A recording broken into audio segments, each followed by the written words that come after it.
Değerli dostlar, ceza hukukuna başlıyoruz.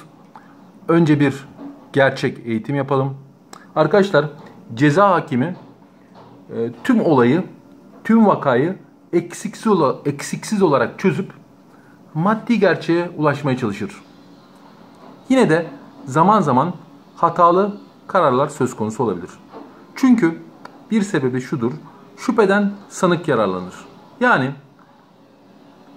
tek bir masumun hapiste olması 10 suçlunun beraat etmesinden daha büyük bir adaletsizlik sayılır. Dolayısıyla kusursuz adalet bu dünyada zaman zaman gerçekleşmeyebilir. Yine de arkadaşlar, ünlü bir sözdür: hiçbir suçlu kendi öz mahkemesinde vicdanında beraat edemez. Çünkü insanların yaptığı yasalardan daha üstün yasalar vardır. Onlar da vicdanın yasalarıdır arkadaşlar. Arkadaşlarım, ceza kanununun, Türk hukuk düzeninin suç olarak tanımladığı fiilleri işleyenlere ceza verilir. Neymiş? Hukuk düzeninin suç olarak tanımladığı fiilleri işleyenlere ceza verilir. O zaman bizim suç ve suçun unsurlarını bilmemiz gerekiyor. Evet, ilk konumuz suç ve suçun unsurları. Arkadaşlar, suçlu olmak hiç de sandığımız kadar bize uzak değil maalesef. Ne demek istedik? Bir, arkadaşlar, suçun 3 tane temel unsuru var. Bir, suçun kanunilik unsuru. Görüyorsunuz bunu. 2, suçun maddi unsuru. 3, suçun manevi unsuru. Arkadaşlar, işte bu 3 saç ayağı bir araya geldiği zaman siz ya da bizler suçluyuz. Suçlu olmak hiç de sandığımız kadar uzak değil. Onun için hareketlerimize dikkat etmek gerekir. Çünkü biliyorsunuz, vatandaşlık dersi aynı zamanda bize iyi bir vatandaş olmanın da yollarını göstermektir. Bize rehber olmaktır. Arkadaşlar, suç ve suçun unsurları nelerdir?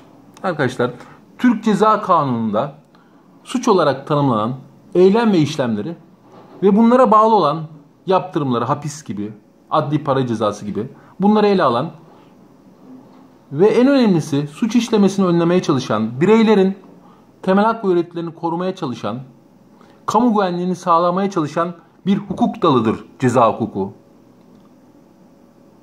Peki suç? Arkadaşlar, suç hukuka aykırılık oluşturan fiillere suç denir. Bir fiilin suç olarak tanımlanabilmesi için bir takım unsurlara sahip olması gerekir ki biz buna suçun unsurları diyoruz. Arkadaşlar, suçun unsurları bir dedik ki kanunilik, yani suçun kanunilik unsuru, tipiklik. Hemen açıklayalım. Söz konusu davranışın ceza kanununda suç olarak sayılan fiile uygun olmasıdır. Bu unsurun bir diğer adı da tipikliktir. Tipiklik unsuru arkadaşlar şöyle ilk olarak ifade edilmiştir: kanunsuz suç ve ceza olmaz. Kanunsuz suç ve ceza olmaz. Buna biz tipiklik unsurunu ifade eden ilke diyoruz. Arkadaşlar, kanunilik, tipiklik bir fiili suç sayan ve buna bir yaptırım öngören bir kanun maddesinin var olmasıdır. 2'ye geldik. Suçun maddi unsuru. Suçun maddi unsurları. Bir suçun var olabilmesinin ikinci koşulu bir hareketin varlığıdır arkadaşlarım. Hareket icra veya ihmal şeklinde ortaya çıkabilir. Hareket yapmak şeklinde gerçekleşiyorsa buna biz icra deriz. İcraya hareket deriz. Hareket yapmamak şeklinde gerçekleşiyorsa biz de buna ihmal hareket deriz. Hemen örnek vereyim. Ya bir insanı öldürürsen, bir kadını, bir adamı öldürürsen buna biz icraya hareket deriz. Ama hayır, sen geçitte, tren yolunda bir bekçisin, gece bekçisin. Fakat tren yolunu kapatmadın, açık bıraktın. İnsanlar öldü, arabalar parçalandı. Bu da ihmali olarak yapılan bir harekettir ve bu da suçtur. Hemşiresin, hastana iğne vurulması saatinde bilerek iğnesini vurmadın. Bu da ihmali olarak işlenmiş bir suçtur. Arkadaşlarım, icra suçun maddi unsurlarından, hareket, icra, hareketi yapmak, ihmal, yapmamak, yapman gerekeni yapmamak. Netice, icrai ve ihmal hareket sonucu dış alemde bir değişiklik meydana getirmek. Demiryolu geçidini kapatmadın. Hastaya vurman gereken iğneyi vurmadın ve o kişi öldü. Netice oluştu. Netice. Yine arkadaşlar, suçun oluşabilmesi için bizim yaptığımız hareketle, yapılan hareketle netice arasında bir neden-sonuç ilişkisi meydana gelmesi gerekir. Buna nedensellik denir. İlliyet bağı denir. Yani suçun yapılan hareket neticesinde ortaya çıkmasıdır. Son olarak geldik suçun manevi unsuruna. Değerli dostlarım, suçun manevi unsuru kasıt ve taksir olarak ikiye ayrılıyor. Manevi unsur, söz konusu davranışın suç sayılabilmesi için gerekli son unsurdur. Kusurlu olmaktır. Taksir ve kasıt olarak ikiye ayrılır. Taksir suçun bilmeden istenmeden, kasıt ise bilerek istenerek işlenmesidir. Manevi unsur, işlenen fiille fail arasındaki ilişkidir.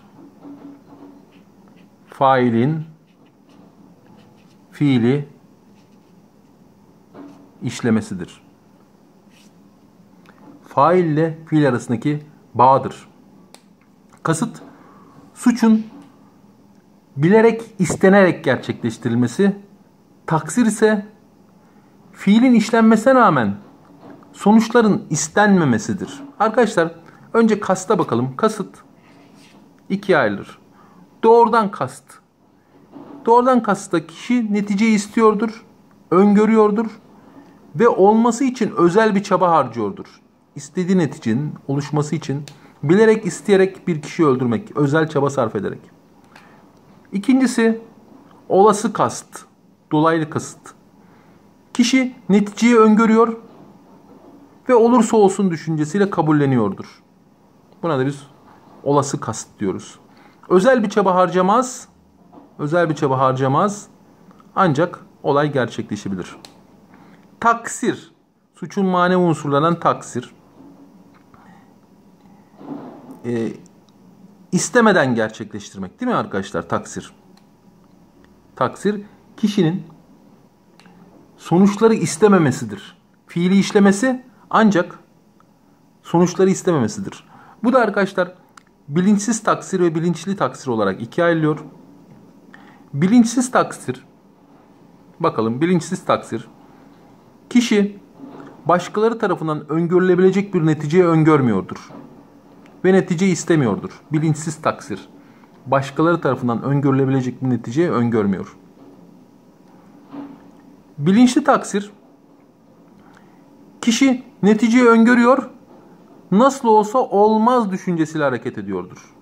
İşte gece yarısı kırmızı ışık yandı, siz otomobildesiniz, cadde bomboş dediniz, geçeyim ben dediniz, bastınız geçtiniz ama tam o sırada karanlıkta gölgede bir kişi varmış, o da caddeye adımını attı, vurdunuz.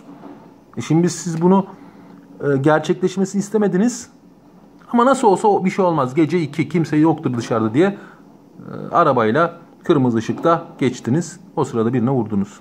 İşte nasıl olsa bir şey olmaz düşüncesiyle hareket ettiniz, istemeden bir kişiye zarar verdiniz.